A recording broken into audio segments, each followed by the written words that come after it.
आयशा और परंदे। आयशा एक छोटे से गांव में रहती थी।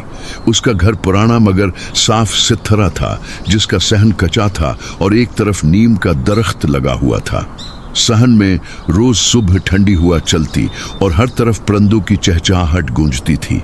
यही वक्त था जब आयशा की आंख खुलती। वो 10 साल की एक खामोश मिजाज बच्ची थी। स्कूल जाने से पहले वो हमेशा एक छोटे प्याले में बाजरा, थोड़े से चावल और कभी कभार थोड़ा सा गुड़ रखती। अपनी चुपल पहनकर सहन में आती और प्याला एक मखसूस जगह रख देती जहां सूरज की हल्की धूप पड़ती थी। फिर जैसे ही परंदे आते, सहन एक मेला बन जाता। चिड़ियां छोटे छोटे टुकड़ों में आते, कबूतर दो दो करके उतरते और एक सब्ज तोता जो अक्सर करीबी दरख्त पर बैठा होता, उड़ता हुआ आकर आयशा के पास आ जाता। आ गए मेरे सुबह के मेहमान, देखो आज गढ़ ज्यादा डाला है। परंदे कुछ लम्हे उसे देखते, फिर दाना चगने लगते। तोता कभी कभी उसके कुंधे पर आ बैठता तो आयशा बेअख्तियार हंस पड़ती। वो इस तोते को चुनू कहकर बुलाती थी। चुनू अक्सर आयशा आयशा बोलने की कोशिश करता, जो सुनने में बड़ा अजीब लगता मगर आयशा को खुश कर देता। घर वाले अक्सर हैरान होते कि आयशा उन परंदों के साथ इतना वक्त कैसे गुजार लेती है।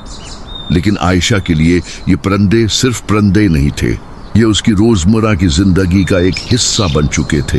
एक दिन आसमान पर काले बादल छा गए, तेज आंधी चलने लगी, दरख्त झुकने लगे। आयशा सहन में खड़ी थी और तोते को दरख्त पर बेचैनी से बैठा देख रही थी। बारिश शुरू होते ही परंदे उड़ गए। अगली सुबह बारिश थम चुकी थी मगर हर चीज भीगी हुई थी। आयशा ने वैसे ही दाना रखा मगर कोई परंदा नहीं आया। दिन चढ़ाया पर सहन सुन्नाटा सुन्नाटा रहा, न चहचहाहट, न पर की आवाज, न चुनू। आयशा का दिल घबरा गया। वो सहन में बैठी छत की तरफ देखती रही। दिल ही दिल में कई सवाल थे। कहीं बारिश में कोई जख्मी तो नहीं हो गया, कहीं वापस आओगे भी या नहीं।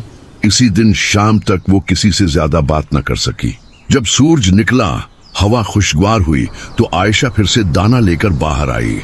उसने वही प्लेट रखी और इंतजार करने लगी। फिर अचानक पहले एक चिड़िया आई, उसके पीछे 2 कबूतर, फिर अचानक चुनू दरख्त पर आ बैठा।